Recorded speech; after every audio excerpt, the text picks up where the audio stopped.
Now for the EFDD, Stefan Woolfe. Good morning, Lord Hill. So pleased to hear an English voice in a senior position, which is so rare amongst this building. On your appointment as a member of the House of Lords, well, you know, I kind of enjoy this, really.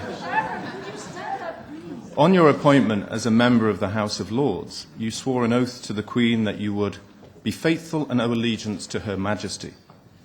If your appointment is confirmed, you will now be required to swear an oath to the EU in the following terms: to be completely independent in carrying out your responsibilities in the general interests of the Union, neither to seek nor to take instructions from any government or from any institution, body, office or entity. Surely this is a conflict to your two oaths.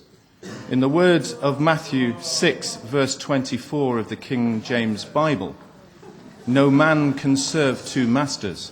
So what is it, Lord Hill? Which one is your master now, the Queen or the EU?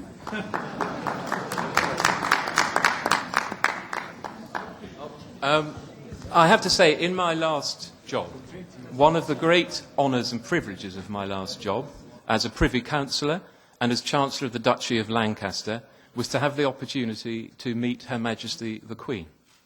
That was one of the greatest privileges in my life. I do not believe for one instant that Her Majesty would consider there was a conflict between the oath I gave to her and the oath that I hope I will have the opportunity to give if I'm confirmed as Commissioner. I see no conflict between the two whatsoever. Now for the FDD, again, Stefan Woolfe. Lord Hill, having considered your allegiance, which by the sounds of the claps in this chamber seems to be very clear, may I now turn to your effective powers. Many in the Conservative Party lauded your appointment as evidence that David Cameron could protect the interests of the UK's important industry, employing 1.5 million people, our financial services sector.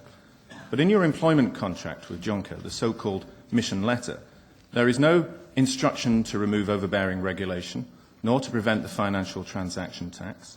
Indeed, so concerned is the EU to prevent you having any influence, they have removed the enforcement of the cap on bankers' bonuses from your brief and given it to another commissioner, notwithstanding that good corporate governance and salaries are an essential part of financial stability.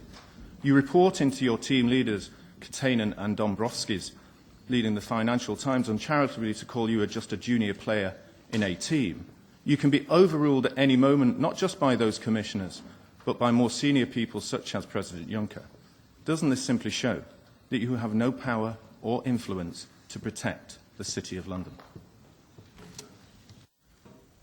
Well, I think the fact that we're all sitting here today with such a turnout from ECON committee shows that ECON and this Parliament take very seriously the powers and responsibilities that commissioners have, and quite rightly want to hold them to account. So I think to take as a starting point the notion that commissioners do not perform an important job and that this chamber does not perform, this committee, an important job in holding them to account is not where I would start from.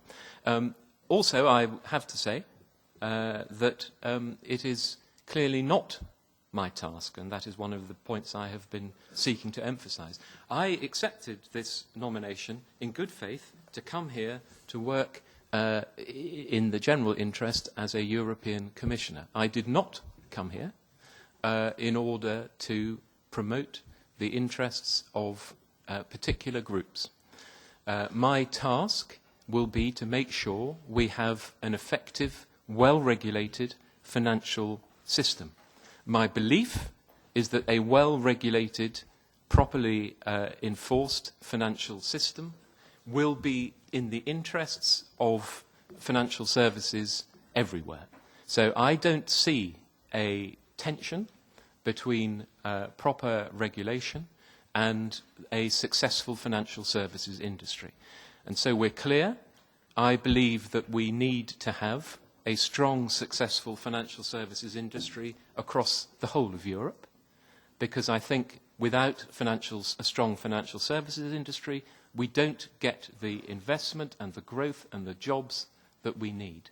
So you would be wrong if you're trying to caricature me, which I'm sure you are for domestic political purposes, as someone who is not concerned about the financial services industry, a very important part of which is in London. We need a strong financial services industry. I will work to promote that, but I will do that on the basis that for that to succeed, it needs to be properly regulated. Thank you. And now for the EFDD, again, Mr. Stefan Woolfe. Thank you. Lord Hill, backing our country, there are many people here who wanted to know what you're here for and what the real purpose of your appointment is. It's clear today that you've made some points on that. It is work in the interests of the EU and not any specific groups or countries. I'm sure that's music to the opponents of David Cameron in his negotiations. You're here to make sure that over 400 regulations are implemented. You're here to make sure that the Capital Markets Union is commenced, notwithstanding those people here who are not sure what it actually means or what it's for. But actually, I believe there is another purpose for why you're here, and that is hidden on page 5 of your mission letter, which states, from Juncker to you, that you should find a way to eliminate EU and national budgetary contributions to the 3 regulators who manage and control the UK's financial services regulator, and they should be wholly financed by the sectors they supervise. In this committee a few weeks ago, the Conservative parties voted in favour of a report that said exactly that. I said that this is simply taxation through the back door of the City of London.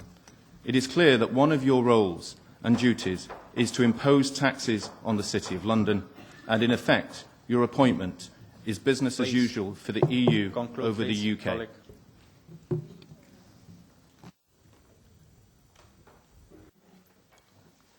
I don't think there's probably a lot I can add to our earlier exchanges. I mean, I don't see that that is the job that I hope to fulfil as part of the College of Commissioners.